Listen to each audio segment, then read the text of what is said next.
সূর্যের সোনালি আলো মুখের উপর এসে পড়ায় ঘুম ভেঙে গেল মিশুর। বুঝতে পারল মেঘালয়ের উষ্ণ বুকের সাথে মিশে আছে ও। বুকের টিপটিপ শব্দ কানে আসছে। মিশু উঠতে যেতেই মেঘালয় ওকে টেনে কাছে নিল। ঘুম জড়ানো কণ্ঠে বলল, কখনো আমাকে বিছানায় রেখে উঠবা না। আমার আগে ঘুম ভাঙলেও শুয়ে থাকবা পাশে। মিশু হেসে বলল, কেন? ঘুম থেকে উঠেই তোমাকে পাশে চাই। আমি তো সবসময়ই পাশে আছি। কাছে চাই রে। বলেই মিশুকে ঝাপটে ধরল। ওর প্রশস্ত বুকের ভেতর লুকোতে লুকোতে মিশুর কেবলই সুখ সুখ অনুভূত হচ্ছিল। রাতটা এত বেশি সুখকর ছিল যার কোনো বর্ণনা দিয়ে হয়তো বোঝানো সম্ভব না। মিশু বারবার মেঘালয়ের দিকে তাকাচ্ছে আর মিটিমিটি হাসছে।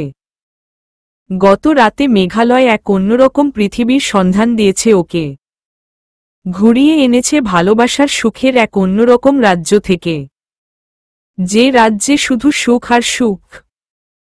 মেঘালয় বলেছে প্রতিটা দিন নতুনভাবে শুরু হবে আর প্রত্যেকটা রাতে নতুন নতুন কিছু রাজ্য থেকে ঘুরিয়ে আনবে ওকে। মিশু মেঘালয়ের মুখের দিকে তাকিয়ে এসব ভেবে মুচকি হাসছিল। মেঘালয় চোখ বুজেছিল এতক্ষণ। চোখ মেলতেই মিশুর সাথে চোখাচোখি হয়ে গেল। মিশু হাসল মিষ্টি করে। মেঘালয় জিজ্ঞেস করল, হাসছ কেন? তোমার শরীরটা খুব উষ্ণ, সেজন্য হাসছ? মিশু মাথাটা দুপাশে নেড়ে বলল, উহু। আগে জানতাম ভালোবাসা শুধু দুটো হৃদয়ের ব্যাপার। এখন মনে হচ্ছে শরীর ও বিশেষ প্রয়োজন। স্পর্শ একটা বিশাল প্রাপ্তি। মেঘালয় হেসে বলল, পাগলি, যেখানে ভালোবাসা থাকবে সেখানে শরীরও থাকবেই। হৃদয় তো শরীরেরই অংশ। তুমি খুব ভালো মেঘালয়, খুব ভালো। মেঘালয় মিশুর চুলে হাত বোলাতে বোলাতে বলল, এই প্রথম বউটা আমার নাম ধরে ডেকেছে। এজন্য একটা মিষ্টি পাওনা। মিশু মেঘালয়ের কপালে আলতো চুমু এঁকে দিল। মেঘালয় মিশুকে জড়িয়ে ধরে বলল, পাগলি একটা বউ আমার। সারা জীবন এভাবেই ভালোবাসবি? হ্যাঁ, না বাসব না, এর চেয়ে বেশি বেশি বাসব। মেঘালয় হেসে ফেলল। তারপর বিছানায় উঠে বসল। মিশুকে টেনে তুলে বসিয়ে জিজ্ঞেস করল, পায়ের অবস্থা কেমন? ব্যথা সেরেছে? একদম। একটু ব্যথা আছে, সেরে যাবে। মেঘালয় মিশুকে কাছে টেনে নিয়ে ওর চুলগুলো খোপা বেঁধে দিল। মিশু মিটিমিটি হাসছে। মনে হচ্ছে ছেলেটা এখন থেকে ওকে আর কোনো কাজই করতে দেবে না। সবই সে করিয়ে দেবে।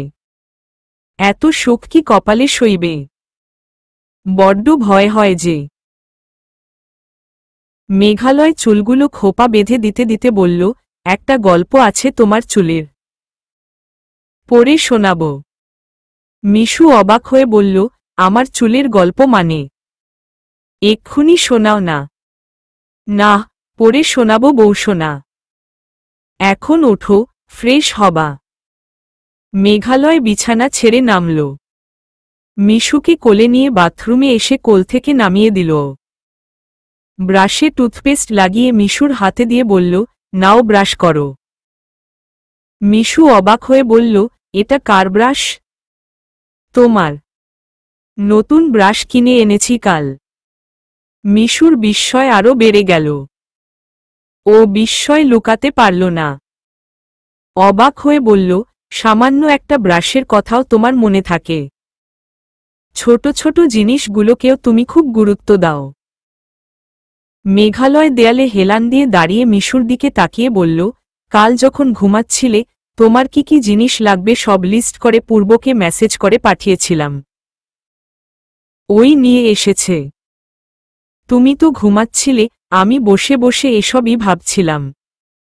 মিশুর ইচ্ছে করল মেঘালয়কে জড়িয়ে ধরতে। ছেলেটা এত ভালো কেন? ও ব্রাশ করতে করতে বলল, আর কি কি এনেছে? Sandal, tissue paper, hair band, চিরুনি, সাবান, শ্যাম্পু, তোমার জন্য আলাদা টাওয়েল। আমার জন্য আলাদা টাওয়েল কেন? বারে, আমার বউ সায়ানের টাওয়েল ইউজ করবে নাকি? ওহ আচ্ছা। মিশু মাথা ঝাঁকিয়ে ঝাঁকিয়ে ব্রাশ করতে লাগল। মেঘালয় চেয়ে আছে ওর দিকে। মিশুর ব্রাশ করা হতেই মেঘালয় ব্রাশটা নিয়ে নিজে দাঁত মাজতে আরম্ভ করল। মিশু ভ্যাবাচেকা খেয়ে বলল, আমারটা দিয়েই ব্রাশ করবা? মেঘালয় কিছু না বলে দ্রুত ব্রাশ করে নিল। তারপর বাথরুমের দরজা আটকিয়ে দিয়ে শাওয়ার ছেড়ে দিল। মিশুকে শাওয়ারের নিচে দাঁড় করিয়ে দিয়ে ওর হাতে সাবান লাগাতে লাগাতে বলল, টি শার্টটা কি খুলবা নাকি লজ্জা পাবা? মিশু লাজুক গলায় বলল, খুব লজ্জা পাব। মেঘালয় একটা টাওয়েল ওর হাতে দিয়ে পিছন ফিরে বলল, শার্ট খুলে এটা পরে নাও।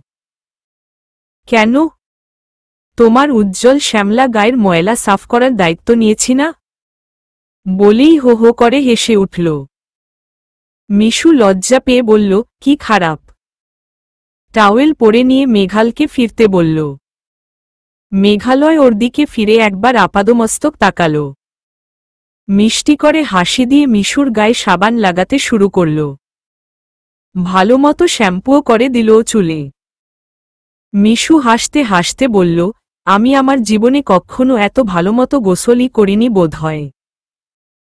আমি তো চুলে শ্যাম্পুও করতে পারি না। পারতে হবে না, আমি আছি কি করতে?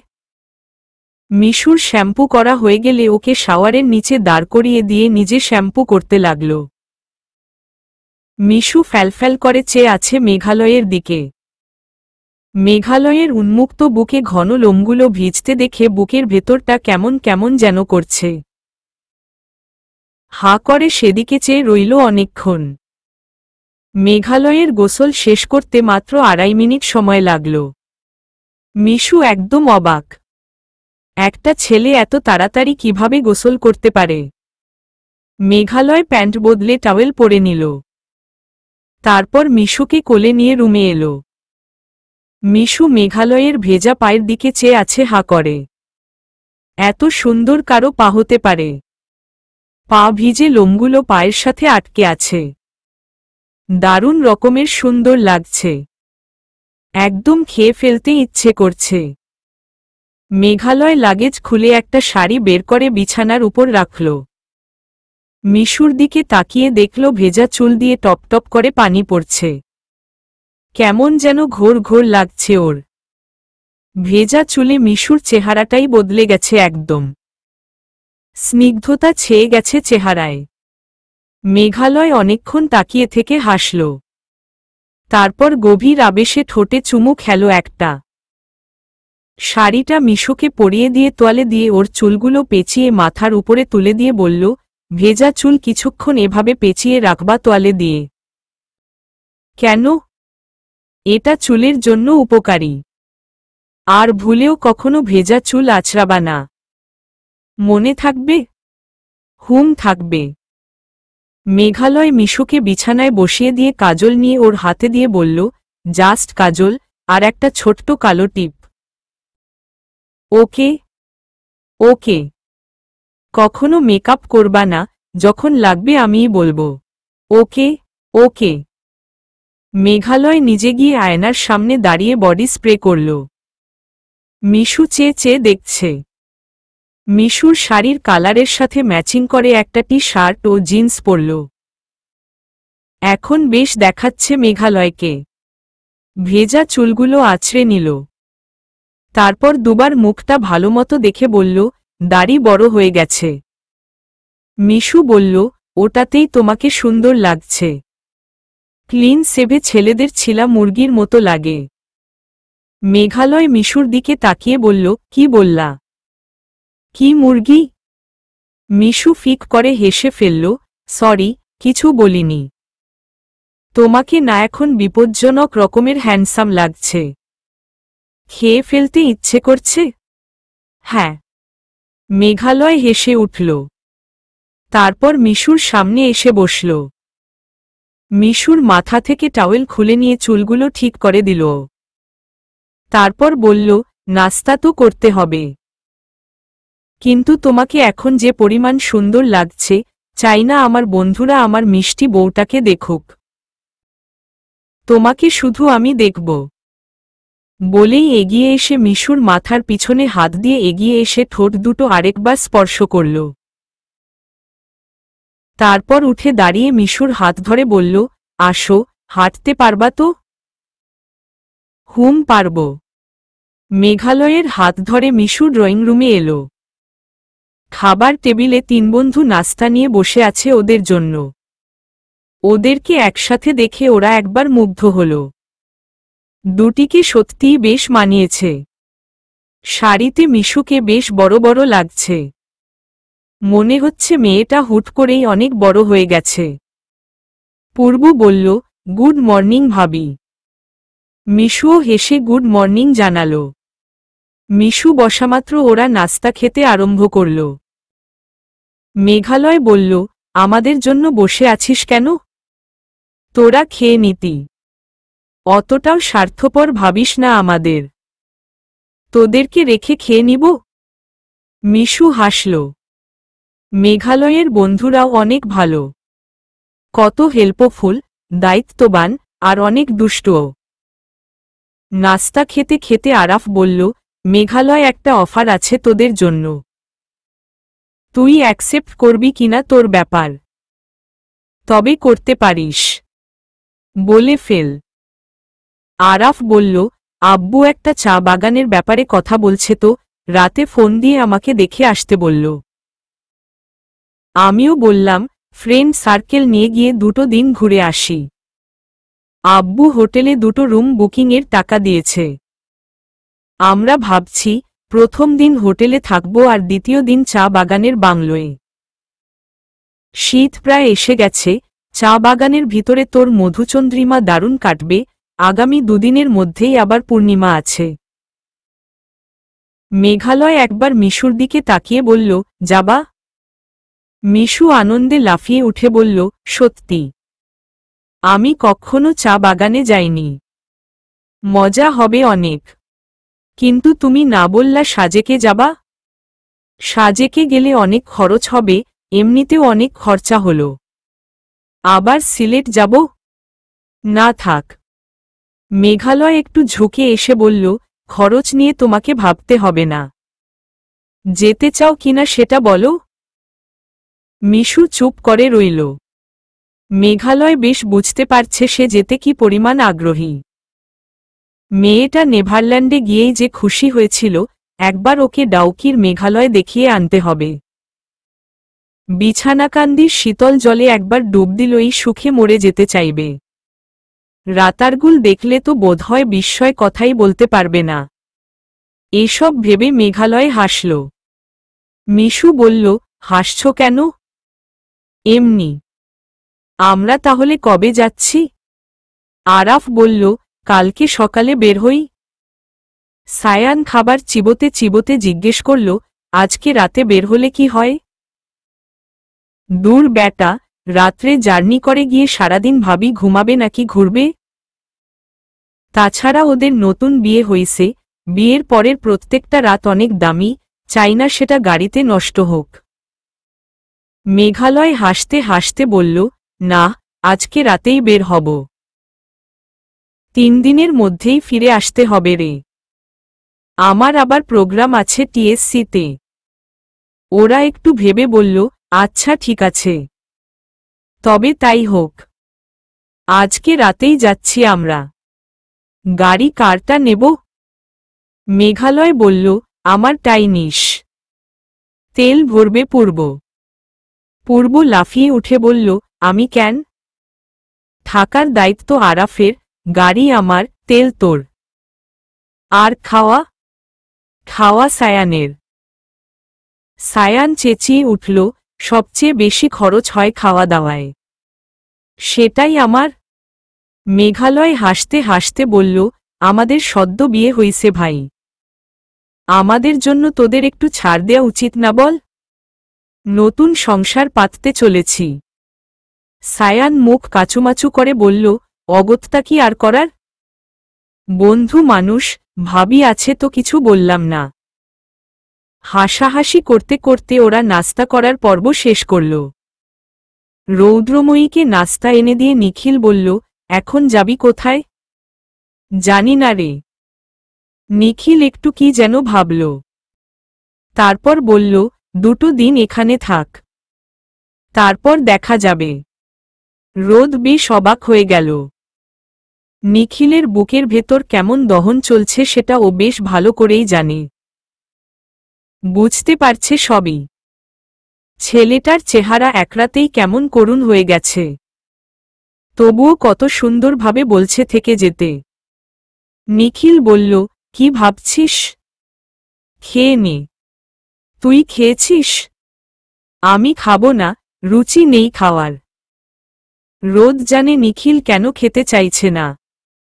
নিখিলকে জোর করে খাওয়াতে পারলে হয়, যদিও ওর নিজেরও খেতে ইচ্ছে করছে না। তবুও নিখিলের সামনে এসে দাঁড়িয়ে বলল, খেয়ে নে প্লিজ। বাদ দে, আমি খাবো না, ভালো লাগছে না খেতে। নিখিল প্লিজ, তুই না খেলে আমিও খাবো না। নিখিল একবার রাগত চোখে ওর দিকে তাকিয়ে বলল, ঢং আমার একদমই ভালো লাগে না, চুপচাপ খেয়ে নে। রোদ আরও জোরালো গলায় বলল, তুই না খেলে আমি খাবো না একবার বলেছি। আমার উপর কিসের অধিকার খাটাচ্ছিস তুই? কোনো অধিকার খাটাচ্ছি না, মানবতার খাতিরে খেতে বলছি। যে বিয়ে বাড়ি থেকে পালিয়ে ছোট বোনের লাইফটা শেষ করে দেয় তার আবার মানবতা? কথাটা খুব খারাপ লাগলো রোদের, তবুও কিছু মনে করল না। এখন এই কথাটা বারবার শুনতে হবে ওকে, তবুও মুখ বন্ধ রাখতে হবে।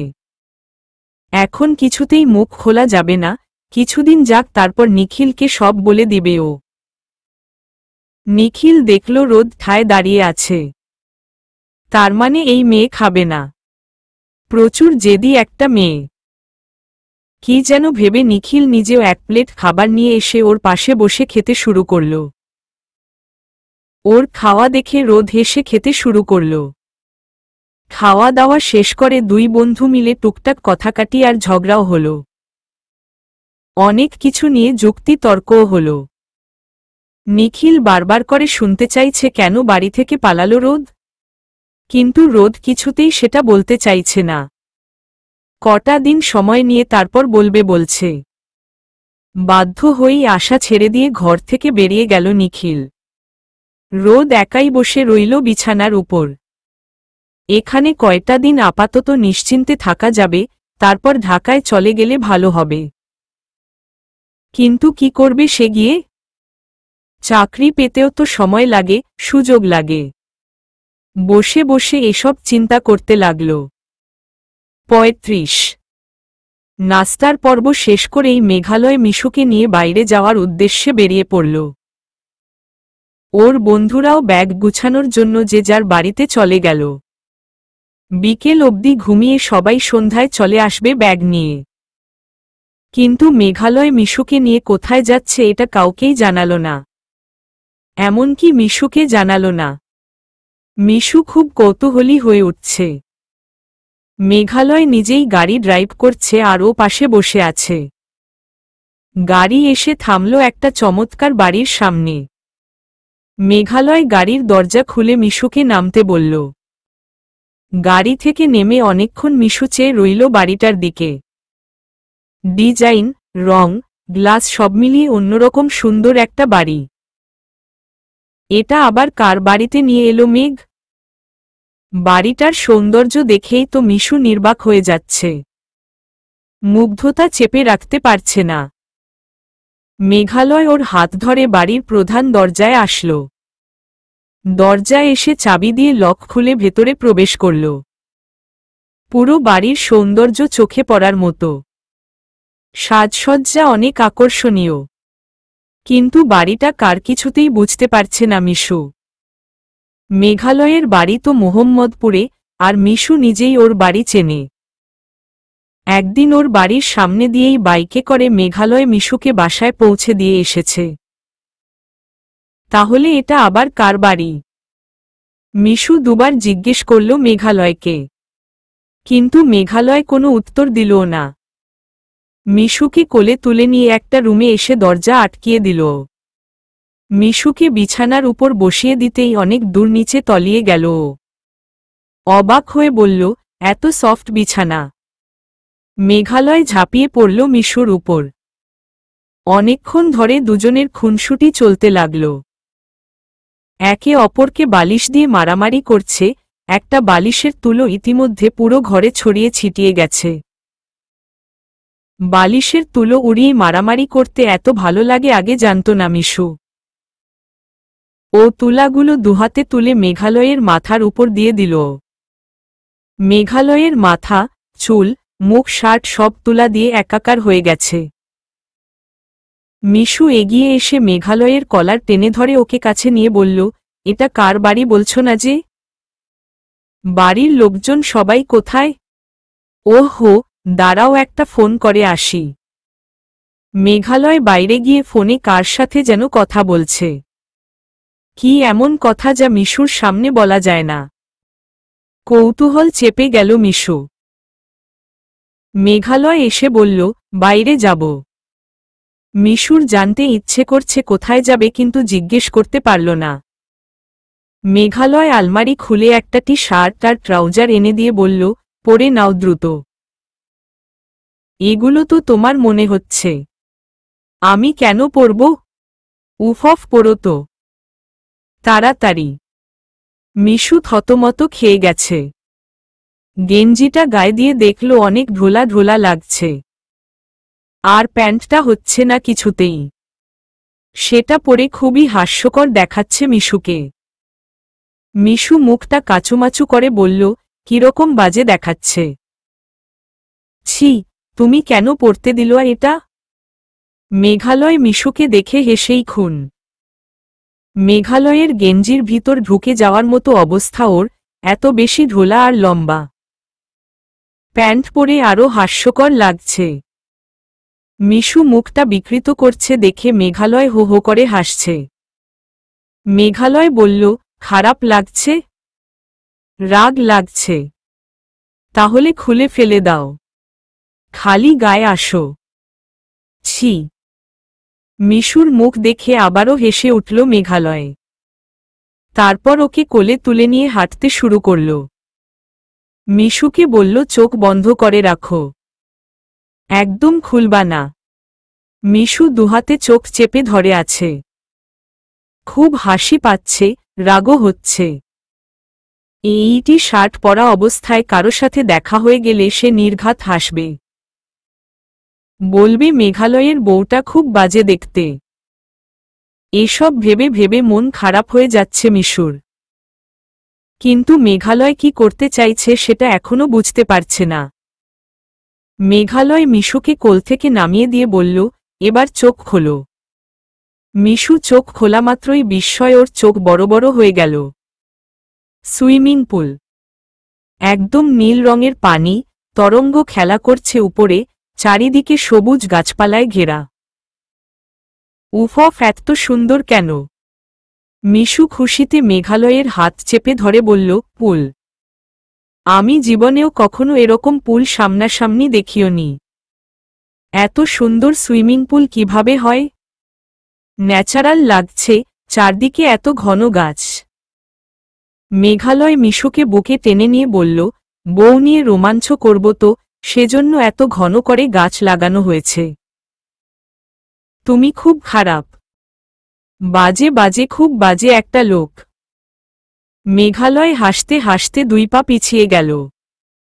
মিশু অবাক হয়ে সবকিছুর সৌন্দর্য দেখছে। সত্যিই পানিগুলো একদম নীল, মাথার উপরে নীলাকাশ দেখা যাচ্ছে। আকাশে তুলোর মতো মেঘ উড়ছে। খুব ভালো লাগছে মিশুর। এমন সময় মেঘালয় পানিতে লাফিয়ে পড়ল। ঝাঁপ দিয়েই একদম সাঁতরানো আরম্ভ করে দিয়েছে। মিশু হাঁ করে চেয়ে চেয়ে দেখছে। নীল পানির ভেতরে মেঘালয়ের মুখটা যখনই উকি দিচ্ছে, অন্যরকম ভালো লাগা ছেয়ে যায় ভেতরে। মেঘালয় কিছুক্ষণ সাঁতরিয়ে মিশুর সামনে এসে ওকে নামতে বলল। হাত বাড়িয়ে দিয়ে ডাকছে ওকে। কিন্তু মিশু চেয়ে আছে মেঘালয়ের রোমশ বুকের দিকে। ছেলেটা কখন খালি গা হয়ে লাফ দিয়েছে খেয়ালই করেনি মিশু। কিন্তু ওর খোলা বুকে লোমগুলো ভিজে ভয়ঙ্কর সুন্দর দেখাচ্ছে। চুলগুলো ভিজে গেছে, চুল থেকে গাল বেয়ে টপটপ করে জল পড়ছে। হাতের লোমগুলোও ভিজে হাতের সাথে লেপটে গেছে। এত সুন্দর কেন মেঘালয়? মিশু মুগ্ধতা লুকিয়ে রাখতে পারছে না। মেঘালয় ওর হাত টেনে ধরে কোলে তুলে নিয়ে সুইমিং পুলে নামালো। মিশু ওর কোলেই দুহাতে ওর গলা জড়িয়ে ধরে দেখছে মেঘালয়কে। ঘোর লেগে যাচ্ছে ওর। মেঘালয় সত্যিই অনেক সুন্দর। মেঘালয়ের শরীরে বিন্দু বিন্দু লেগে লাগা সমস্ত জলগুলো খেয়ে ফেলতে ইচ্ছে করছে। মিশু বলল, আমার হিংসে হচ্ছে মেঘ। কেন? এই পানিগুলোর কত সৌভাগ্য, তারা তোমার চোখে, গালে, মুখে, ঠোঁটে সবখানে লেগে আছে। আমি পারছি না। মেঘালয় একদম অবাক হয়ে গেল মিশুর কথায়। ওর চোখের মায় তলিয়ে যাচ্ছে মেঘালয়ে। চোখে চোখ রেখে বলল, এত ঘোর কেন তোমার চোখে? আমার এত ঘোর ঘোর লাগে কেন মেঘ? তোমার ও কি পানির মতো আমার চোখে, গালে ঠোঁটে সবখানে লেগে থাকতে ইচ্ছে করে? হুম। মেঘালয় মিশুকে নিয়ে পানির ভেতর তলিয়ে গেল। মিশু ওর কোলে, মনে হচ্ছে শূন্যে ভেসে আছে ও। মেঘালয়ের স্পর্শ অনুভব করছে তীব্রভাবে। আর সুখের অন্য এক রাজ্যে প্রবেশ করছে দুজনে। আবেশে চোখ বুজে আসে মিশুর। হাতের বাঁধন আলগা হয়ে আসে। মেঘালয় ওকে জড়িয়ে রেখেছে, আটকে রেখেছে দুহাতে আর ঠোঁটের কোমল বাঁধনে। মিশুর দম বন্ধ হয়ে আসছিল, মেঘালয় ওকে আবার ভাসিয়ে তুলল পানির উপরে। মেঘালয়ের গায়ের উপর ভর দিয়েই মাথাটা উপরে তুলে হাঁফাতে লাগল মিশু। ঘন ঘন নিঃশ্বাস নিতে লাগল। মিশু চোখ মেলে তাকাতে পারছে না। এতক্ষণ মেঘালয় ঠিক কি করেছে বুঝতে পারেনি ও। কিন্তু কেবলই মনে হচ্ছে, এত সুখ সুখ লাগে কেন? মেঘালয় মিশুর মুখের উপর নেমে আসা চুলগুলো সরিয়ে দিয়ে বলল, ঠিক আছো? মিশু কথা বলতে পারল না।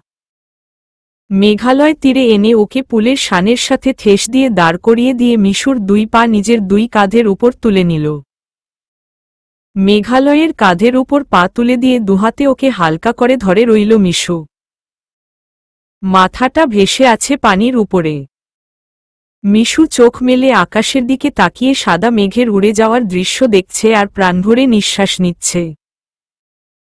মেঘালয় দুহাতে ওকে আঁকড়ে ধরে আছে, আর ও দুই পা মেঘালয়ের কাঁধের উপর তুলে দিয়ে আরামে পানির উপর শুয়ে আছে।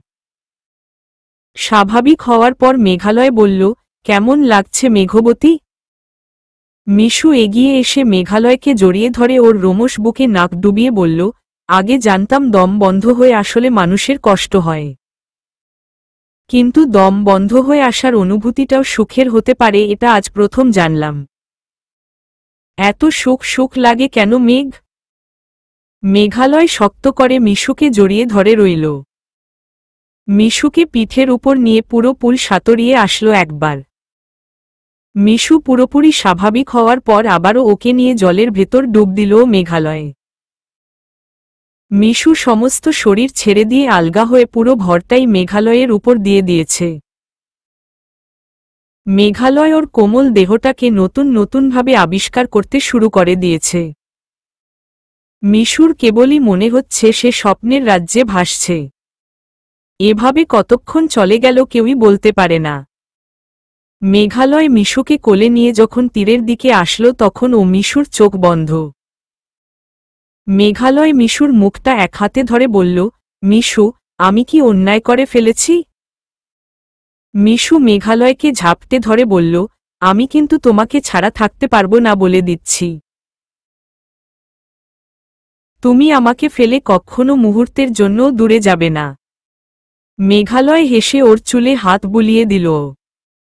বলল, যাব না রে পাগলি। ছেড়ে গিয়ে এত ভালোবাসবো কাকে? মিশু আস্তে আস্তে চোখ মেলল। এখনো ওর চোখে ঘোর মায়া।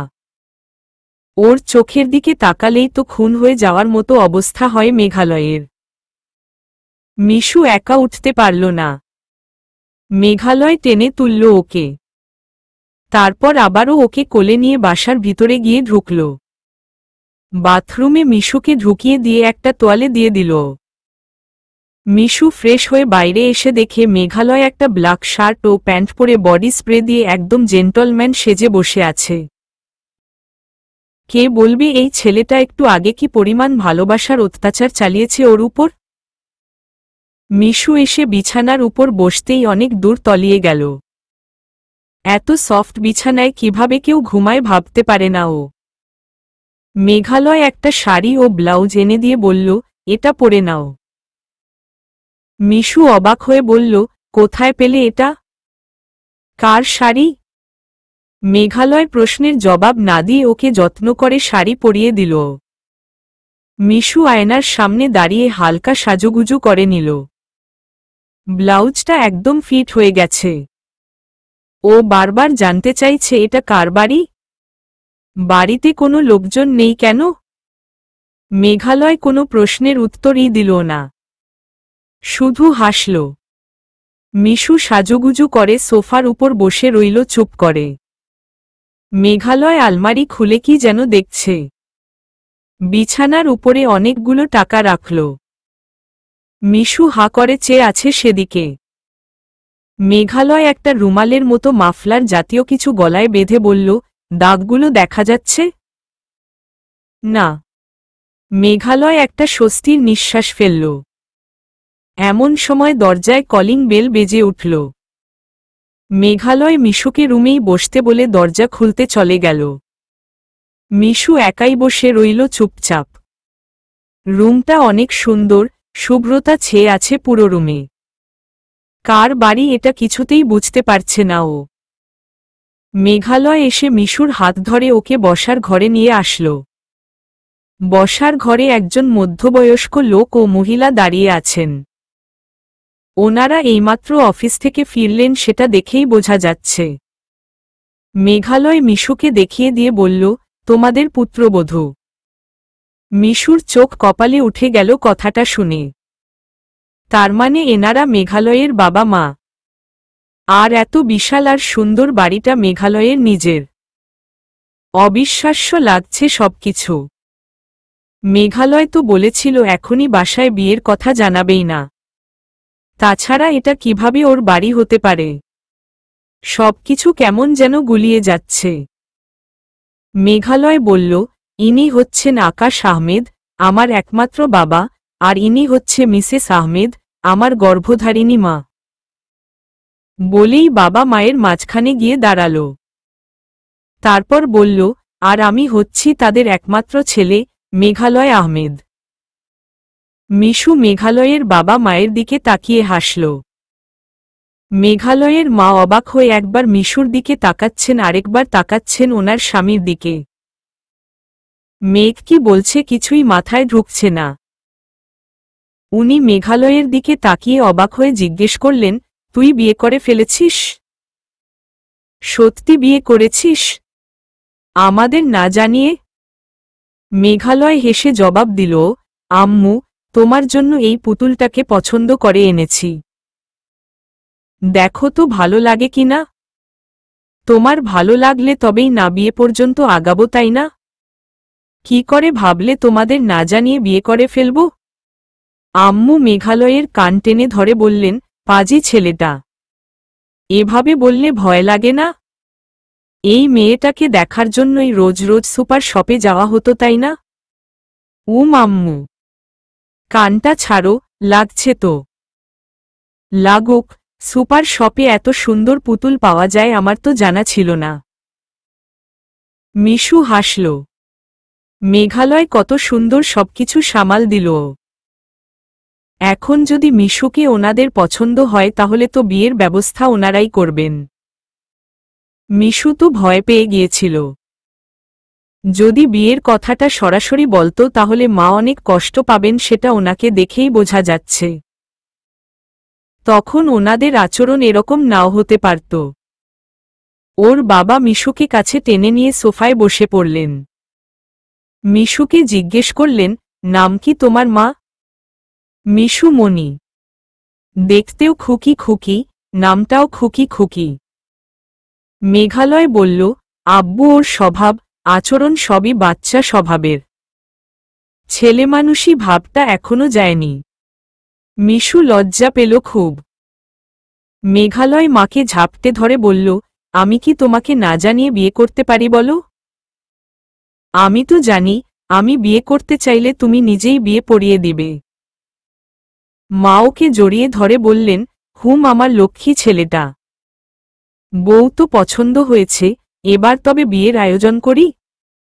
মেঘালয় অবাক হয়ে বলল, সে কি? এত তাড়াতাড়ি কেন? তোকে পর্বত থেকে দূরে রাখার এই একটাই উপায়। মেঘালয় মায়ের কোলে মাথা রেখে বলল, সেজন্য এই বাচ্চা ছেলেটাকে এত তাড়াতাড়ি বিয়ে দিতে চাইছ? বিয়ে হলেই তো আমি পর হয়ে যাব। তখন মিশু আমাকে তোমার কাছে ঘেঁষতেই দেবে না। মিশু ক্ষেপে বলল, আমি দিব না? এখন কি দিচ্ছি না? আমার উপর একদম দোষ চাপাবেন না বলে দিচ্ছি। মিশু গিয়ে মেঘালয়ের মায়ের পাশে বসল। বলল, আপনার ছেলেটা আমাকে মিছেমিছি দোষ দিচ্ছে। আমাকে দেখে কি আপনার ডাইনি মনে হয়? রাক্ষসী রানী কটকটির মতো আমার চেহারা? মা মিশুর এমন সরলতা দেখে মুগ্ধ হলেন। উনি মিশুর গাল টেনে দিয়ে বললেন, গাল দুটো কি গোলাপি, বাচ্চাদের মতন। এই পুতুলটাকে পেলি কই মেঘ? বলেই উনি মিশুকে আদর করে দিলেন। মিশুও ওনার আদর পেয়ে ওনাকে জড়িয়ে ধরে বসে রইল। ভাগ্যিস মেঘালয় বাসায় বিয়ের কথাটা জানায়নি। জানালে হয়তো এখন যেমন মিশুকে আদর করে বুকে টেনে নিয়েছেন, তখন সেটা করতেন না। বরং খুব আঘাত পেয়ে দূরে সরিয়েও দিতে পারতেন। মেঘালয়ের বুদ্ধি আছে বলতে হবে। কিভাবে সবকিছু সামলে নিল। মেঘালয় উঠে গিয়ে ওর বাবার পাশে বসল। বাবা ওর কানে কানে বললেন, রাতে কি এখানেই ছিলি নাকি? মেঘালয় ফিসফিস করে জবাব দিল, না, সায়ানের বাসায় ছিলাম। বলেছি তো।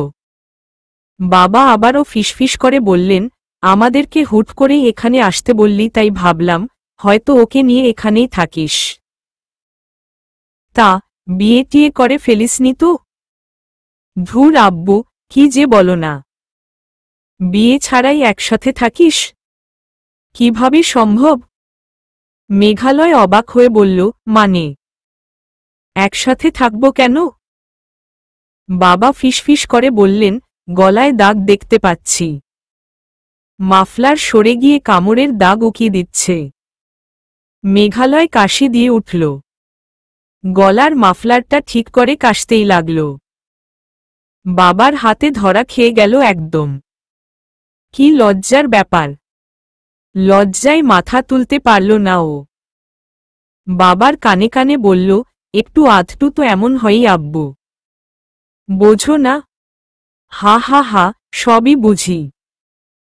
ঠোঁট দেখেই বোঝা যাচ্ছে।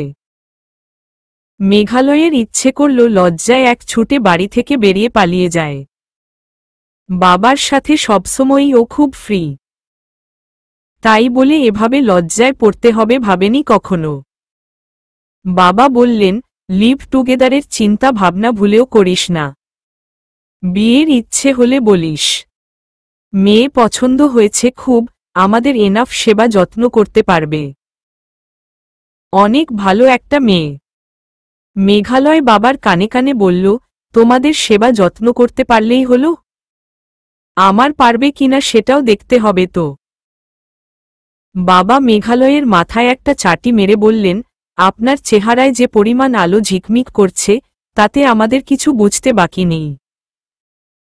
আব্বু, প্লিজ আর লজ্জা দিও না। আমার পছন্দ কেমন সেটা বলো।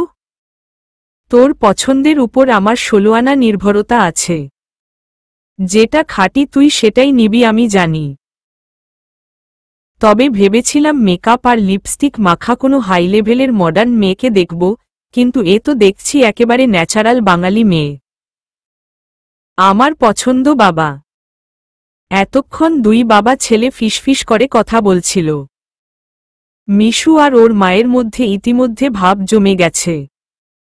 মেঘালয় সেদিকে তাকিয়ে ওর বাবাকে বলল, আব্বু মিশুর একটা থাকার জায়গা লাগবে। এই শহরে ওর থাকার কোনো জায়গা নেই। এখন দায়িত্ব তোমার কাছে ট্রান্সফার করলাম, তুমি কি করবা করো। তোর প্রেমিকা কোথায় থাকবে সেই চিন্তা আমার কেন? সিস্টেমে বিয়ের কথা বলছিস সেটা বুঝতেই পারছি।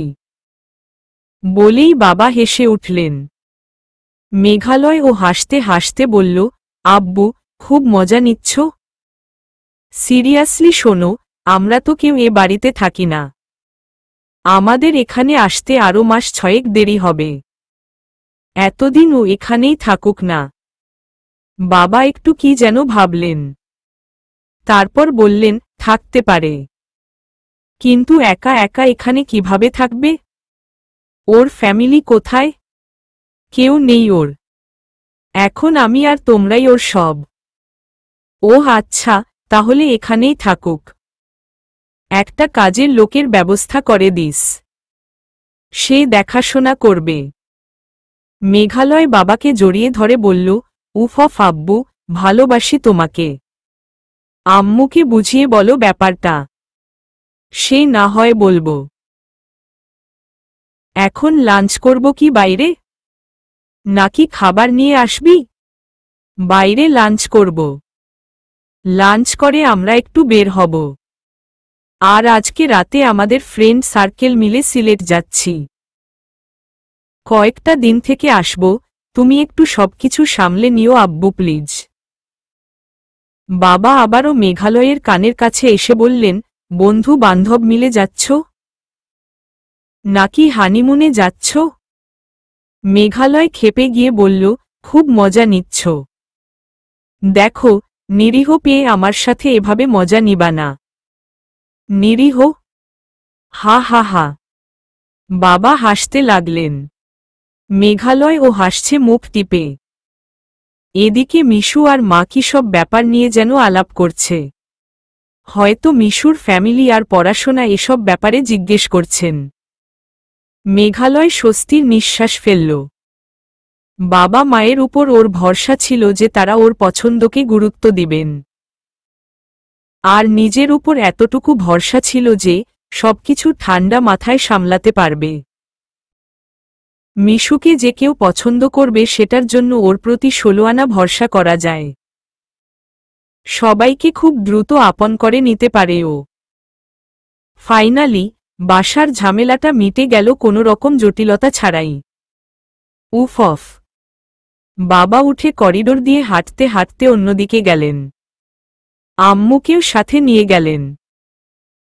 মেঘালয় এই সুযোগে একটু এগিয়ে এসে মিশুর কাঁধে মুখ গুজে বলল, এখন থেকে এই বাড়িটা তোমার। মিশু অবাক হয়ে বলল, আমার মানে? তুমি এখানেই থাকবা? এটা কার বাড়ি? মেঘালয় মিশুকে বুকে টেনে নিয়ে বলল, আমি ভার্সিটিতে উঠেই আব্বুর সাথে একটা বিজনেস শুরু করেছিলাম। যদিও আব্বুই সব সামলায়, আমার শুধু শেয়ার ছিল। ওই বিজনেস থেকে একটা পয়সাও কখনো নেইনি, সবটাই জমিয়ে রেখেছিল। সেটার টাকায় এই বাড়িটা কিনেছি। আমার বোন তো ইউল্যাবে পড়ে, ওর ক্যাম্পাস ওই বাসা থেকে কাছে। সেজন্যই এখানে থাকা হয় না। মিশু অবাক হয়ে বলল, কত বুদ্ধি তোমার! সবকিছু সামলাও কিভাবে? মেঘালয় মাথায় আঙুল দিয়ে বলল, এই মগজে খেলা সব। আজকে বাবার এতদূর আসার পিছনে আব্বুর ব্রেইনটাই কাজ করেছে। আব্বুর ফ্যামিলির অবস্থা ভালো ছিল না। আমি কি একাই থাকব এখানে? ভেবেচিন্তে কাউকে ঠিক করে দেব, সে বাসার কাজ করতে তোমাকে হেল্প করবে। আর আমি তো প্রায়ই আসব। তুমি যখন আসবা, যাবা, পাবলিক তখন দেখবে না? না, আমি তো রাতের অন্ধকারে আসব আমার বউয়ের কাছে। বলেই মিশুর গলায় মুখ গুজে দিল। মিশু বলল, তুমি আসলেই খুব খারাপ। তোমার মাথায় খুব শয়তানি বুদ্ধি কিলবিল কিলবিল করে। মেঘালয় হো হো করে হেসে উঠল। মিশুকে ঝাপটে ধরে বলল, কয়েকটা দিন যাক, আব্বু আম্মু নিজে থেকেই আমাকে তোমাকে বিয়ে করতে বলবে। সেজন্যই সিস্টেমে ওদের সাথে দেখা করিয়ে দিলাম। আমাদের ওই বাড়িতে দেখা করালে আব্বু আম্মুর কাছে স্বাভাবিক লাগত সবকিছু। যেহেতু তাদেরকে এখানে ডেকে এনেছি, এখন ওনারা চিন্তা ভাবনা করবেন আমাদেরকে নিয়ে। কি বুদ্ধি! তুমি চাইছো ওনারা নিজে থেকে বিয়ের ব্যবস্থা করুক? তুমি তাদেরকে বলবা না? এই তো বুঝেছ। আমি চাচ্ছি আব্বু আম্মু নিজে থেকে আমাকে বলুক বিয়েটা করে ফেলতে। আর তারা যেন নিজে থেকে তোমাকে আমাদের বাসায় নিয়ে গিয়ে রাখে। এখানে একা একা ফেলে রাখবে না কখনো। আব্বু দায়িত্ববোধ ব্যাপারটা খুব মেনে চলে। মিশু মেঘালয়ের দাড়িতে হাত বুলাতে বুলাতে বলল, তোমার মাথায় খুব কুটনি বুদ্ধি। কুটনি বুড়া একটা। হা হা হা। আর তুমি কুটনি বুড়ি। তুমি বাবা মায়ের সাথে দেখা করাবে বলনি কেন? হুট করেই তাদের সামনে দাঁড় করালে তোমাকে কতটা নার্ভাস লাগে সেটা দেখার জন্য। মজা লাগছিল। মিশু মেঘালয়ের বুকে দুটো কিল বসিয়ে দিয়ে বলল, সাধে কি বলি তুমি খুব খারাপ? আমি নার্ভাস হচ্ছিলাম আর তুমি মজা পাচ্ছিলে সেটা দেখে। অবশ্য আমি একদম সারপ্রাইজড। এই বাড়ি, তোমার রুমের সৌন্দর্য, সুইমিং পুল, ফাইনালি বাবা মায়ের সাথে দেখা করা, সবটাই আমার জন্য গ্রেট সারপ্রাইজ ছিল। যদিও প্রথম থেকেই তুমি আমাকে সারপ্রাইজ করে দিচ্ছ। মেঘালয় হাসল। মিশুর মুগ্ধ চোখ দেখতে ওর খুবই ভালো লাগে। সেজন্যই সারপ্রাইজ দিতে চেষ্টা করে ও। মুগ্ধ হলে মিশুর চেহারায় একটা পবিত্র ভাব চলে আসে যেটা মেঘালয়কেও মুগ্ধ করে দেয়। সেজন্যই তো এত কিছু করা। মিশু বলল, সেই কবে থেকেই শুধু সারপ্রাইজ দিচ্ছ? একজন সেলিব্রিটি এত সহজে কারো সাথে মিশতে পারে সেটা জানতাম না। আর তুমি আবার আমার মতো সরল একটা মেয়ের প্রেমে পড়লে। এই সবই সারপ্রাইজ। তুমি গান গাও সেটা জানতাম না, তুমি বিজনেস করো সেটাও জানতাম না। সত্যি আমি এতবার অবাক হই যে অবাক হতে হতে একবার দুম করেই হয়তো হার্ট অ্যাটাক হয়ে যাবে আমার। মেঘালয় হেসে বলল, তোমার মুগ্ধতা আমাকে মুগ্ধ করে মিশু পাগলি, তোমার সরলতা আমাকে আকৃষ্ট করে। এখন ছাড়ো, আব্বু আম্মু এসে পড়বে। তুমি না বলেছিলে আমার চুলের একটা গল্প আছে। সেটা বলো। সেটা আরেকদিন বলবো। মেঘালয় মিশুকে ছেড়ে দিয়ে ভদ্রছেলের মতন সোজা হয়ে বসল। আব্বু আম্মু চলে আসলেন কিছুক্ষণের মধ্যেই। মিশুর সাথে বসে অনেকক্ষণ গল্প করলেন ওনারা। তারপর সবাই একসাথে বাইরে যাওয়ার উদ্দেশ্যে বের হলেন। রেস্টুরেন্টে একসাথে দুপুরের খাবার খেয়ে বাবা মায়ের কাছ থেকে বিদায় নিল মেঘালয়। গাড়িটা সিলেটে নিয়ে যাবে, কিছুদিন থাকতে হবে, এছাড়াও অনেক ব্যাপার নিয়ে কথা হলো। বাবার কাছে চাওয়ার আগেই তিনি বেশ কিছু টাকা দিয়ে দিলেন মেঘালয়ের হাতে। মেঘালয় আব্বুকে জড়িয়ে ধরে গালে চুমু খেল। মিশুকে নিয়ে মার্কেটে এসে দুটো ড্রেস কিনল ওর জন্য। একটা শাড়ি, দুটো কামিজ, গেঞ্জি, প্যান্ট এসব কিনে নিয়ে সায়ানদের বাসায় ফিরল। মিশু একদম চুপচাপ হয়ে গেছে।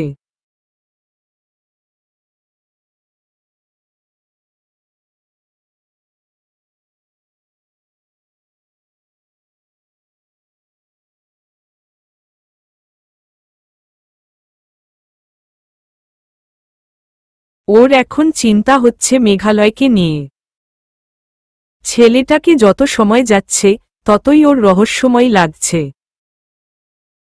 মেঘালয়ের চোখেও রহস্য খেলা করে। মিশু ভেবেছিল মেঘালয় ধনী পরিবারের সন্তান, কিন্তু এতটা ধনী সেটা কল্পনাও করেনি।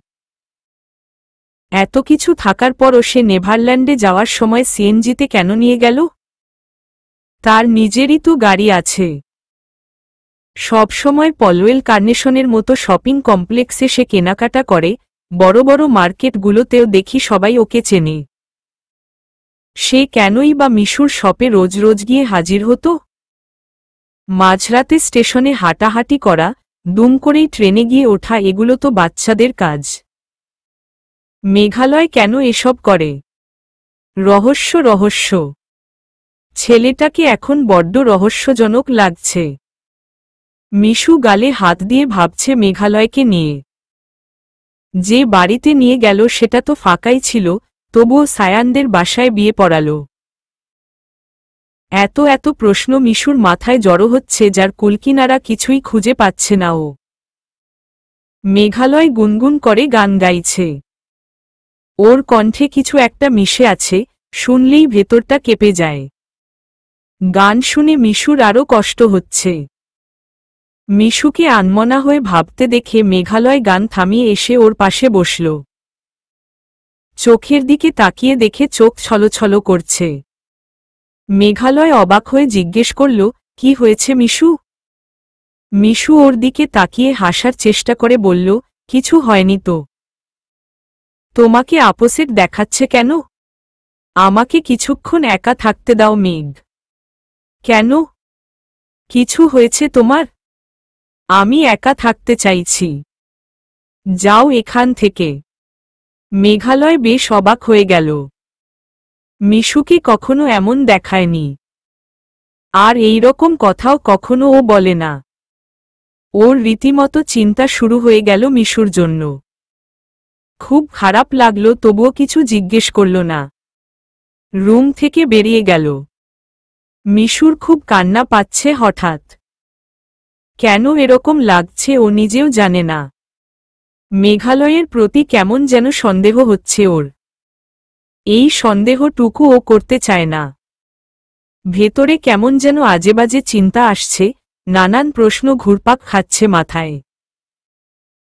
মেঘালয়ের ব্যাপারে এত কিছু জানার পর আগে ওর প্রতি যেমন মনোভাব ছিল, এখন আর সেরকম নেই। এখন রহস্যজনক লাগছে ছেলেটাকে। এটাই সবচেয়ে বাজে ব্যাপার। একবার মনে সন্দেহ ঢুকে গেলে মাথার ভেতর ঘুরপাক খেতেই থাকে। মেঘালয় করিডোরে দাঁড়িয়ে বাইরে চেয়ে আছে। ওর চোখে পানি এসে গেছে। বুকটা চিনচিন করছে। মিশু একটু দূরে সরিয়ে দিল, এই ওর খুব কষ্ট হতে থাকে, কেন এমন হয় নিজেও জানে না। মিশুর সামান্য কষ্টটুকুও ওর উপর বিশাল চিন্তার প্রভাব ফেলে। গতরাতে ওকে থাপ্পড় দেওয়ার পর মেঘালয়ের ইচ্ছে করছিল নিজের হাতটাই কেটে ফেলে, কেন মিশুকে এভাবে আঘাত করে ফেলল সে। এখনও খুব কষ্ট হচ্ছে মিশুর কষ্ট দেখে। মেয়েটা কি এখনও ওকে আপন ভাবতে পারেনি? মিশুর ভেতর থেকে ঠেলে কান্না আসছে, আর চেপে রাখতে পারছে না। মেঘালয়কে ছাড়া ওর চলবেই না, অযথা ওকে অবিশ্বাস করে নিজেকে পোড়ানোর কোনো মানে হয়? এক ছুটে রুম থেকে বেরিয়ে এলো ও। এসে দেখল মেঘালয় করিডোরে দাঁড়িয়ে আছে। মিশু ছুটে এসে ওর সামনে দাঁড়াল। চোখাচোখি হতেই দুজনের গাল বেয়ে জল গড়িয়ে পড়ল। কারো আর মুখ ফুটে কিছু বলতে হল না। দু ফোঁটা অশ্রুই সমস্ত প্রশ্নের উত্তর দিয়ে দিয়েছে। মিশু মেঘালয়ের বুকে ঝাঁপিয়ে পড়ে ওকে জড়িয়ে ধরল শক্ত করে। মেঘালয় ও ওকে বাহুর বন্ধনে শক্ত করে ধরে রইল। মিশু বলল, তোমার ব্যাপারে এমন কোনো জিনিস যেন না থাকে যেটা আমি জানি না। আমাকে সবকিছু জানাবা, কিচ্ছু লুকোবে না। নতুন কিছু জানতে পারলে আমার মনে চিন্তা আসে।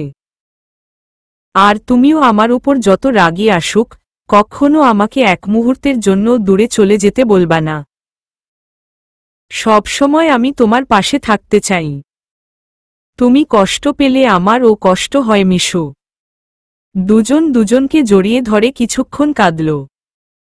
মেঘালয় বেশ বুঝতে পারছে মিশুর প্রতি ওর দুর্বলতা কতখানি বেড়ে গেছে। ছেলেটা খুব শক্ত, কখনো ওর চোখে জল আসে না। আজ এসে গেল সামান্য একটু কারণে। কখনো মিশু দূরে ঠেলে দিল মেঘালয় ছিন্ন বিচ্ছিন্ন হয়ে যাবে। রাতের খাওয়া দাওয়া শেষ করে কিছুক্ষণ আড্ডা দিল সবাই মিলে। মেঘালয় মিশুকে রুমে নিয়ে দুজনে খুনসুটি চলল অনেকক্ষণ ভর। সন্ধ্যায় ওই কান্নাকাটির পর্বটার পর থেকে দুজনে খুব সহজ হয়ে গেছে। এমন একটা বিশ্বাস জন্মেছে একে অপরের প্রতি যে কেউ কখনো কাউকে ঠকাবে না। খুবই আপন মনে হচ্ছে দুজনার দুজনাকে। নতুন কিনে নিয়ে আসা একটা ড্রেস পরে সাজুগুজু করে নিল মিশু। মেঘালয় চেক শার্টের সাথে জিন্স পরল। রাত 11টার দিকে সিলেটের উদ্দেশ্যে রওনা দিল ওরা। গাড়িতে উঠে গান ছেড়ে দিল। মিশু বসেছে জানালার পাশেই। বেশ প্রশস্ত সিট। মেঘালয় মিশুর পাশেই বসেছে। পুরো সিটটাই ফাঁকা। তবুও ওদের পাশে কেউ বসেনি। আরাফ গাড়ি ড্রাইভ করছে, পূর্ব ও সায়ান ওর পাশেই চাপাচাপি করে বসেছে। মেঘালয় অনেকবার করে বলেছে ওর পাশে বসার জন্য, কিন্তু কিছুতেই ওরা রাজি হয়নি। পিছনের সিট পুরোটাই নবদম্পতিকে ছেড়ে দিয়ে ওরা কষ্ট করেই সামনের আসনে গিয়ে বসেছে। মিশু শুধু মুখ টিপে হাসছে ওদের কার্যকলাপ দেখে। পূর্ব ও সায়ান খুবই দুষ্টু। নানান রকম ফাজলামি আর দুষ্টুমিতে মেতে থাকে সবসময়। গাড়িতে বসার পর থেকেই ইয়ার্কি করে যাচ্ছে। মেঘালয় ও মাঝে মাঝে ওদের সাথে যোগ দিচ্ছে। আর এদিকে একটু পরপর আলতো করে ছুঁয়ে দিচ্ছে মিশুর কোমল শরীরটা। মেঘালয়ের উষ্ণ হাতের স্পর্শে বারবার শিহরিত হয়ে উঠছে মিশু। জার্নির সাথে নতুন এক সুখ যুক্ত হয়েছে। গাড়ির ভেতরে এসি আছে, তবুও মিশুর জন্য জানালা খোলা রাখতে হল। ও খোলা জানালায় মাথা রেখে বাইরে চেয়ে থাকে অপলকভাবে, চুলগুলো এলোমেলোভাবে উড়তে থাকে। খুবই এনজয় করে ও ব্যাপারটা। আর মেঘালয় ওর মুগ্ধ চোখের দিকে হা করে চেয়ে থাকে। মিশুর চুল উড়ে এসে মেঘালয়ের মুখে পড়তেই মেঘালয় ওর কোমরে হাত দিয়ে কাছে টেনে নিয়ে বলল, সারা জীবন যেন তোমার চুলের গন্ধ ঠিক এমনই থাকে। চুলের গন্ধে ঘুম এসে যায় আমার। হুম, এবার তো বলো আমার চুলের গল্পটা। সেই কবে থেকে ওয়েট করে আছি চুলের গল্পটা শুনব বলে। এখনো কি বলা যাবে না? মেঘালয় মিশুর মাথাটা নিজের কাঁধে নিয়ে বলল, আমাদের যেদিন প্রথম দেখা হলো, তারপর থেকেই প্রতি রাতে আমি স্বপ্নে দেখতাম একটা মেয়ে এলো চুল ছেড়ে দিয়ে সমুদ্রের তীর ঘেঁষে হেঁটে যাচ্ছে। মেয়েটির মুখ কখনো দেখতে পেতাম না, কিন্তু চুল, হাঁটার স্টাইল সবই কেমন পরিচিত লাগত। একদম সমুদ্রের কাছ দিয়ে হাঁটত মেয়েটা। যখন বিশাল ঢেউ এসে মেয়েটির উপর দিয়ে তীরে আছড়ে পড়ত, আমি ভয় পেতাম। এই বুঝি সমুদ্র তার ভেতরে টেনে নিয়েছে মেয়েটিকে। কিন্তু না, ঢেউ নেমে যেতেই দেখতাম মেয়েটি দিব্যি হেঁটে যাচ্ছে। তার কিছুই হয়নি। মিশু অবাক হয়ে শুনছিল। বলল, তারপর? তারপর কি হলো? মেঘালয় বলল, আমি ঘুমালেই এটা দেখতাম আর অবচেতন মনে সারাক্ষণ এটা ঘুরপাক খেতেই থাকত। আমার খুব অসহ্য লাগত। ফ্রেন্ড সার্কেল আর পরিচিত যত মেয়ে আছে, সবার চুল আমি দেখেছি। কারোরই চুল ওরকম নয়। মিশু, সেদিন স্টেশনে যখন তুমি ওভারব্রিজের নিচে বসেছিলে, তখন তোমার মাথায় ওড়না দেয়া ছিল। কিন্তু তুমি যখন হেঁটে হেঁটে গিয়ে ট্রেনে উঠলে, তখন ওড়না মাথায় ছিল না। আমার স্বপ্নের মেয়েটার সাথে হুবহু মিলে যাচ্ছিল তোমার চুল আর হাঁটার ভঙ্গিটা। আমি কেমন যেন ফিল করছিলাম তোমার প্রতি, কিচ্ছু ভাবতে পারিনি। সেজন্যই ছুটে এসে ট্রেনে উঠেছিলাম। মিশুর চোখে মুখে মুগ্ধতা আর বিস্ময়ে। রূপকথার গল্পের মতো লাগছে। ও মুচকি হেসে বলল, আমি এটা নিয়েই চিন্তা করছিলাম। তুমি কেন ওভাবে ট্রেনে গিয়ে উঠলে? আমার এরকম অনেক অভ্যেস আছে। হুটহাট করে এখানে সেখানে চলে যাওয়াটা আমার স্বভাব। কিন্তু তুমি কেন কাণ্ডজ্ঞানহীন কাজ করবা? এসব ভেবে ভেবে মাথা খারাপ করে ফেলেছিলাম। মেঘালয় মিশুর চুলে হাত বুলিয়ে দিয়ে বলল, প্রথম দিন তোমার ভেজা চুল দেখেছিলাম, বৃষ্টিস্নাত চেহারা। আমার মনে হয় বিধাতা উপর থেকেই আমাদের জুটিটা ঠিক করে দিয়েছেন। এজন্যই আমার অবচেতন মন সারাক্ষণ তোমাকে নিয়েই ভাবত। আর মানুষের অবচেতন মন সারাক্ষণ যা কল্পনা করে, মানুষ সেটাই স্বপ্নে দেখে। মিশু অবাক হয়ে বলল, সত্যি? মেঘালয় জবাব দিল, হুম। আমি পাগলের মতো সবার চুল খুঁজে বেরিয়েছি যে কার চুলগুলো দেখতে অমন হবে। আমাকে সারাক্ষণ ভাবাতো স্বপ্নটা। আমি সত্যিই ভাবতে পারি না তুমি কিভাবে হুট করেই আমার জীবনে এসে সবকিছু দখল করে নিলে। মিশু মেঘালয়কে জড়িয়ে ধরে বলল, এত সুখ কি কপালে সইবে গো আমার? পূর্ব উত্তর দিল, ভাবি না সইলে আমাদের একটু ভাগ দিন। আমরা সুখ খুঁজে খুঁজে মরি কিন্তু পাই না। ওরা তিনজন হেসে ফেলল। মিশুর লজ্জা লাগল খুব। ও লজ্জায় মুখ লুকালো মেঘালয়ের বুকে। জোরে জোরেই বলল, আমার সমস্ত টুকু দিয়ে আমি শুধু মেঘালয়কেই সুখী করতে চাই। আমার জীবন চলে যাক। সায়ান বলল, মেঘ ভাগ্য করে বউ পেয়েছিস দোস্ত। ভাবছি আমিও একটা কচি মেয়েকে টুপ করেই বিয়ে করে ফেলব। কিন্তু ভয় লাগে, এখনকার যা মেয়েরে ভাই। আমাকে ইচ্ছেমতো নাচাবে, বাপের দেয়া প্রাণটা অকালেই ঝরে যাবে।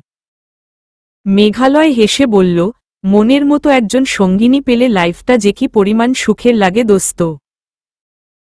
উফফ বোঝাতে পারবো না। আমরা বুঝতেও চাই না। এমনিতে তোর প্রেম দেখে হিংসায় জলে পুড়ে ছারখার হয়ে যাচ্ছি।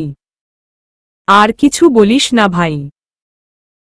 আহা শোন না, আজকে তো একসাথে সুইমিং পুলে নেমেছিলাম। মিশুর পা দুটো আমার কাঁধের উপর তুলে নিয়ে সায়ান চেঁচিয়ে উঠল, ভাই প্লিজ থামো। আমার দহন বাড়াস না। এসব শুনলে আমার প্রেম প্রেম পায়। মেঘালয় ও মিশু হেসে উঠল। মেঘালয় ওকে জ্বালানোর জন্য বলল, রাতটা যা ছিল না দোস্ত, উফফ আমার আফসোস হচ্ছে আগে কেন বিয়ে করিনি। সায়ান তেলেবেগুনে জ্বলে গেল। পিছন ফিরে মেঘালয়ের দিকে তাকিয়ে বলল, ভাবি আছে বলে মুখ খারাপ করতে চাচ্ছি না। ভদ্র ছেলেটাকে অভদ্র বানাস না বলে দিলাম। আহা, তুই না রুমে সিসি ক্যামেরা লাগাবি বলছিলি। শোন না। সায়ান আরও ক্ষেপে গেল, এসব বলবি না। আমার প্রেম প্রেম পায়। শুধু প্রেম প্রেম না, আমার বিয়ে বিয়ে পায়। হা হা হা, বিয়ে করে ফেল। হুট করে বিয়ে করার মজাই আলাদা। সবাই তো আর মিশু না যে দুম করেই একটা কাজ করে ফেলবে। আমার গার্লফ্রেন্ডকে বললে বলে, বাপের টাকায় গার্লফ্রেন্ড চালাও, সপ্তাহে একদিন শপিং করাই দিতে পারো না। আমার হাত খরচের টাকা বাসা থেকে নিতে হয়, আবার বলে কিনা বিয়া করব। থাপ্পড় চেনো?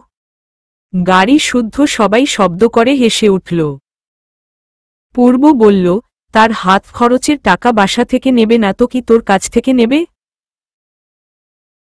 তুই বল, হাত খরচের টাকা দিল বউকেই দিব। আগে বিয়ে করো, তারপর দিচ্ছি। সায়ান মুখ কাচুমাচু করে বলল, বলছিলাম রে। আমাকে বলে, তার মানে তুমি আমাকে বিশ্বাস করো না? তুমি ভেবেছ সবকিছু নিয়ে আমি ভেগে যাব? সেজন্যই ভয় বিয়ে করতে চাও? সবাই আবারও হেসে উঠল। পূর্ব জিজ্ঞেস করল, তুই কি বললি? আমি বলেছিলাম হ্যাঁই ভয়টাই পাই। সেজন্যই বিয়ে করব। তারপর লেগে গেল তুমুল ঝগড়া। সেই ঝগড়া মেটাতে ওকে একটা শাওমি সেট গিফট করতে হইছে। পূর্ব সায়ানের কাঁধের উপর একটা মাইর দিল। বাকিরা সবাই অট্টহাসি শুরু করে দিল। আরাফ চুপচাপ গাড়ি চালাচ্ছিল।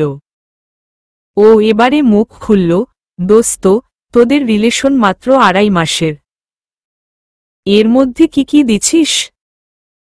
সায়ান উত্তর দিল, আমি ওরে আইফোন দিছি, ওর রাউটার বিল, ওয়াইফাই বিল, মোবাইল রিচার্জ, 4বার শপিং করাই দিছি, 2টা শাড়ি, বান্ধবীর বিয়ের গিফট, গত সপ্তাহে একটা শাওমি, আমার ক্যামেরাটা নিয়ে সে ট্যুরে গেছিল এখনো ফেরত দেয় নাই, দিবে কিনা আমি তাও শিওর না।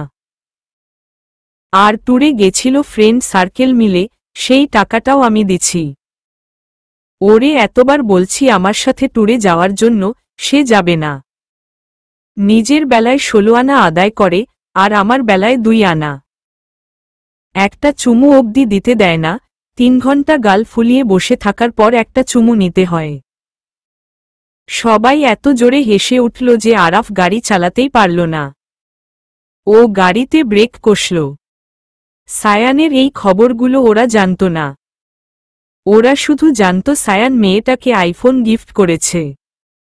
কিন্তু তার এত চাহিদার কথাগুলো ওরা নতুন শুনছে। ও জিজ্ঞেস করল, তোর ডিএসএলআর ওর কাছে? ট্যুরে যাওয়ার সময় নিয়ে গেছিল।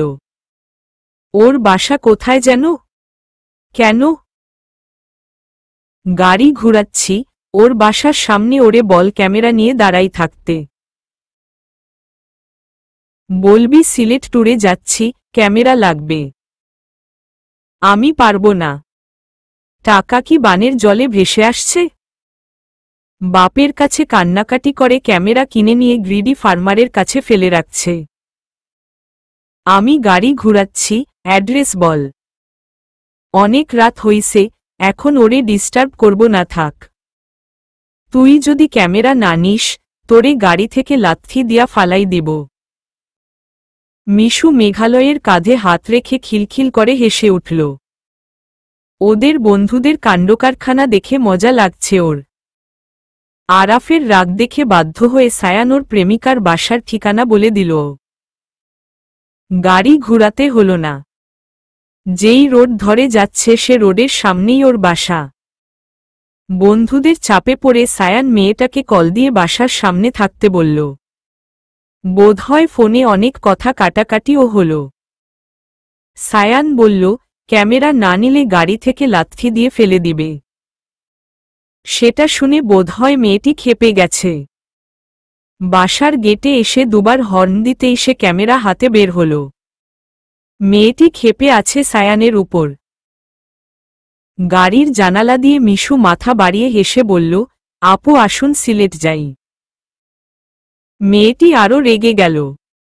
নিশ্চয়ই মনে মনে ভাবছে মেয়ে নিয়ে যাওয়া হচ্ছে, আর রেগে যাচ্ছে। সায়ান ভয় ভয় বলল, ওর নাম মিশু, মেঘালয়ের বউ।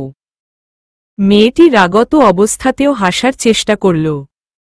আরাফ বলল, সরি আপু। এত রাতে বাসার নিচে নামানোর জন্য দুঃখিত।